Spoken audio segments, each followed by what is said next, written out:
কোচবিহার জেলার শীতলকুচিতে সারা ভারত ক্ষেত মজুর ইউনিয়নের এক কর্মী সভা ও মিছিল ঘিরে চাঞ্চল্য ছড়ালো রাজনৈতিক মহলে। শীতলকুচি ব্লক কমিটির উদ্যোগে এদিন প্রথমে সিপিআইএম কার্যালয়ে একটি আলোচনা সভার আয়োজন করা হয়। সভা শেষে শীতলকুচি বাজার এলাকায় একটি মিছিল বের হয়। মিছিলটি বাজারের বিভিন্ন গুরুত্বপূর্ণ রাস্তা পরিক্রমা করে পুনরায় পার্টি অফিসে এসে শেষ হয়। আসন্ন নির্বাচনকে সামনে রেখে সংগঠনকে আরও শক্তিশালী করার ডাক দেওয়া হয় সভা থেকে। কাছাকাছি আমরা সবাই এসে গেছি। নির্বাচনে নানান রকমের চর্চা হচ্ছে।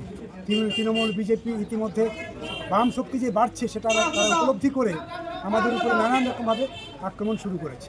আমরা সিদ্ধান্ত করেছিলাম ক্ষেত মজুর ইউনিয়নের রাজ্য সম্মেলনে আমরা গ্রামে গ্রামে চাঁটাই বৈঠক করি। আমরা এই আজকের সভার মধ্য দিয়ে, এই কর্মী সভার মধ্য দিয়ে চাঁটাই বৈঠক যাতে আমাদের ধারাবাহিক থাকে। এবার নির্বাচনে আমরা চাঁটাই বৈঠককে পাখির চোখ মনে করছি। আমরা ঠিকঠাক চাঁটাই বৈঠক করতে পারলে এবার লাল ঝান্ডা শক্তিশালী হবে। সেই জন্য আজকের এই যে মিটিং হলো কর্মী সভা ক্ষেত মজুরদের, এই কর্মী সভা থেকে আমরা চাঁটাই বৈঠকটাকে আরও নিগুড়ভাবে করার জন্য আহ্বান জানালাম সবার কাছে। শ্রমিক এবং ক্ষেত মজুরদের জন্য কি কি দাবি আপনারা আজকে উপস্থাপন করলেন? আপনারা দেখেছেন যে ইতিমধ্যে আমাদের শ্রমিক ক্ষেত মজুরদের যে অধিকার ছিল সেই অধিকার দিল্লি এবং রাজ্যের সরকার কেড়ে নিয়েছে।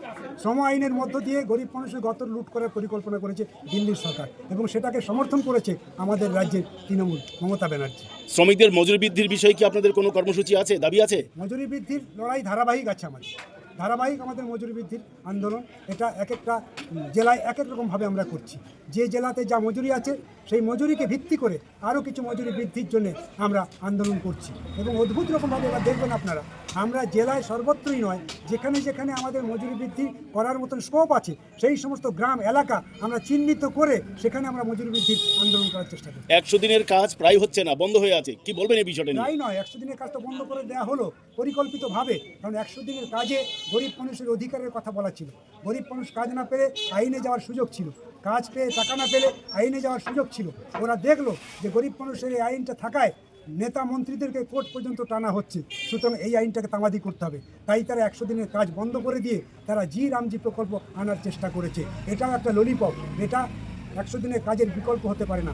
তার বিরুদ্ধে আমাদের আন্দোলন যেমন ছিল তেমন থাকবে, আরও বেশি জোরদার হবে আমাদের এই আন্দোলন। আপনি বলছেন বামপন্থীরা জাগছে, এবারে আতিকুর সে বামপন্থী ছেড়ে বা দীপশিতার ক্ষেত্রেও আমরা দেখছি যে তাদের অনেকেই বামপন্থী ছেড়ে তারা রাজনৈতিক দলে, অন্য রাজনৈতিক দলে ঢুকে যাচ্ছে। তাহলে কি বলবেন এই বিষয়টা, প্রবণতাটা কি?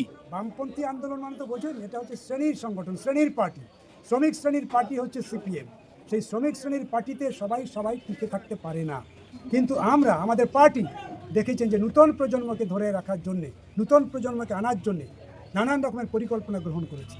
তার মধ্যে কেউ চলে যাবে না, সবাই থাকবে, এটা তো প্রত্যাশা করার কোনো কারণ নেই। কারণ বুর্জুয়া সংস্কৃতি, বুর্জুয়া রাজনীতি, তৃণমূল বিজেপি, একদিকে সাম্প্রদায়িকতা শক্তি, সকলে মিলে সবাইকে গ্রাস করার চেষ্টা করছে। আজকে নূতন প্রজন্ম তারা যে একেবারে আক্রান্ত হবে না সেই রকম তো প্রত্যাশা করার কথা নয়। সুতরাং প্রতিকূল আক্রান্ত হয়েছে, টিকে থাকতে পারলো না। আগামী বিধানসভা নির্বাচনে আপনাদের লক্ষ্য কি? আগামী বিধানসভা নির্বাচনে এবার বামেদের যে রেজাল্ট দেখবেন আপনারা, সেটা হচ্ছে অভাবনীয় রেজাল্ট, যেটা বামেরাও ভাবতে পারছে না। এবার গাঁয়ের গরিবদের যে চেতনা, গাঁয়ের যুব সমাজের যে চেতনা বিকাশ ঘটছে, সেই চেতনা তাদের উপস্থিতি এবার মনে প্রমাণ করছে যে আগামী দিন বামেরাই তৃতীয় শক্তি হিসেবে উপস্থিত হতে চলেছে। মুখ্যমন্ত্রী হিসাবে কাকে দেখছেন? আমরা ওইভাবে দেখি না, মানে বামেদের হচ্ছে দর্শন, কমিউনিস্ট পার্টিতে দর্শন, নীতি ছাড়া হয় না, ব্যক্তি কোনো বিষয় না আমাদের কাছে, নীতিই সর্বস্ব। সেই নীতি আস্তে আস্তে করে পশ্চিমবঙ্গে গরিবদের মধ্যে বিস্তার লাভ করছে, সুতরাং আমরা জয়ের সম্ভাবনা দিচ্ছি। বক্তারা 100 দিনের কাজকে 200 দিনে উন্নীত করা, দৈনিক মজুরি 300 টাকা থেকে বাড়িয়ে 600 টাকা করার দাবি তোলেন। পাশাপাশি রাজ্যের শাসক দল অল ইন্ডিয়া তৃণমূল কংগ্রেস ও কেন্দ্রীয় শাসক দল ভারতীয় জনতা পার্টির বিরুদ্ধে সাম্প্রদায়িক রাজনীতির অভিযোগ তুলে তা প্রতিহত করার আহ্বান জানান। সভায় উপস্থিত ছিলেন ক্ষেতমজুর ইউনিয়নের রাজ্য সম্পাদক নিরাপদ সর্দার, জেলা নেতৃত্ব রমেন প্রামাণিক, রাজ্য কমিটির সদস্য আসমদ আলী, ব্লক সম্পাদক রবীন্দ্রনাথ বর্মন এবং জেলা কমিটির সম্পাদক মণ্ডলীর সদস্য হরিশ্চন্দ্র বর্মন সহ অন্যান্য নেতৃত্ব। সভা থেকে দাবি করা হয় আগামী বিধানসভা নির্বাচনে বামপন্থীরাই বিকল্প শক্তি হিসেবে আত্মপ্রকাশ করবে। Bureau news ABN 24x7 Sitalkuchi.